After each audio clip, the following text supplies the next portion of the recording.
this video I will show you how to sew perfectly shaped back pockets. And in order to succeed with this you need two things. First of all, you need a jeans back pocket pattern piece, and then you need a press template. The press template is made out of cardboard and is the same size as the finished pocket. So what you do is that you shape the pocket by pressing in the seam allowance around the press template to create that perfectly shaped pocket. By the way, you can get a set of free back pockets and press templates pattern pieces in 3 different sizes by clicking on the link in the description section. So let's begin with the back pockets. Start by folding and pressing the seam allowance of the pocket opening. Then you fold the pressed edge in the middle and press again. Keep on shaping the remaining pocket by folding in the seam allowance and pressing. A little steam can make this easier, and don't worry, it won't ruin the template. Now your pocket is nicely pressed and ready for top stitching. And what you do is that you will sew 1 or 2 rows of stitching at the opening of the pocket. Start by stitching the lower row, since this will keep the pocket fold in place when you're later on stitching the optional second row. And before you start, make sure that the thread strands are pulled back to avoid jam thread, which is a really common issue when you're sewing with heavier thread. Use heavy thread in the needle and regular sewing machine thread in the bobbin, especially if you're sewing on a domestic sewing machine. I also recommend that you get a top stitching needle which has a bigger eye, and it's really helpful when you're stitching through thick layers of denim. By the way, check the description section for more info on the notions that I like to use when I sew denim. And when you're done with the first row, you can stitch the second optional row. To make this stitch easier, you can actually switch to an edge stitch guide foot, which has a blade that you align along the edge of the fabric, which makes sewing straight really easy.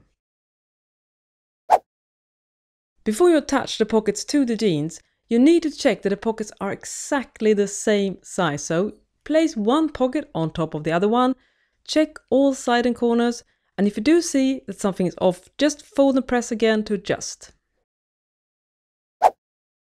Now let's talk for a moment about pocket placement. On jeans, the center back top stitching and not the actual seam stitch should be your guide for how you position the pockets.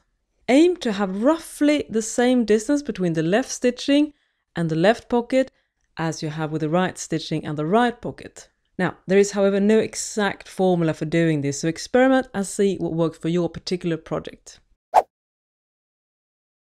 Once you're happy with the placement, measure the distance from both the back stitching and the yoke to ensure that the placement is really even on both sides. And when you're happy with the placement, pin the pocket pieces in place with just a few pins.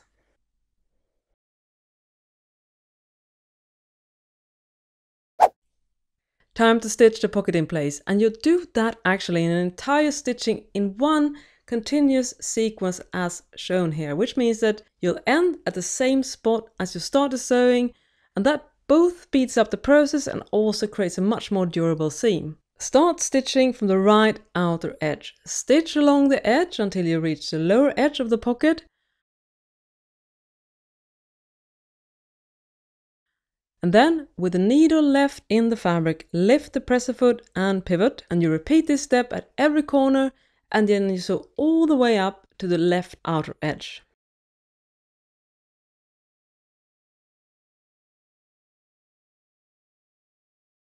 Pivot again, sew for around 6 mm, which is about 1/4 inch, along the pocket opening, pivot, and then you sew the inner stitch row along the entire pocket. A tip here is to use the outer edge of the presser foot as your guide to make sure that the rows are evenly spaced.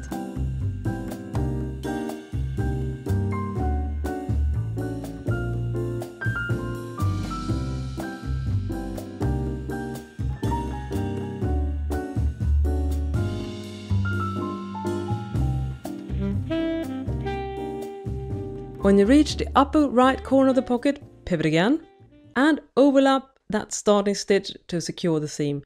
And a tip here is that instead of back stitching, which creates a lot of bulk, you can shorten the stitch lengths to secure the seam that way instead.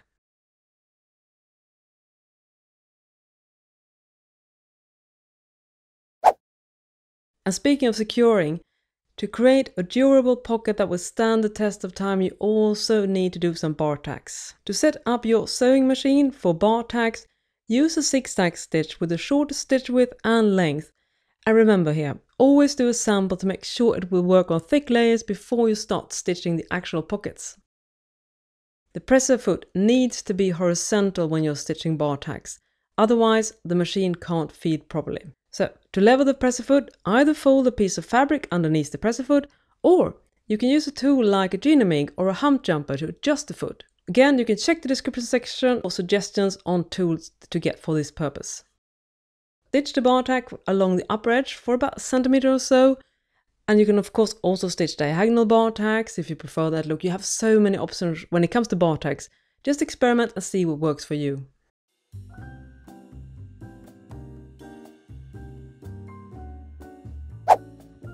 Now your jeans pockets are done. I really hope you enjoyed this tutorial. And if you want to learn even more about sewing jeans, you can also head over to my website, thelaststitch.com, to learn more about jeans making.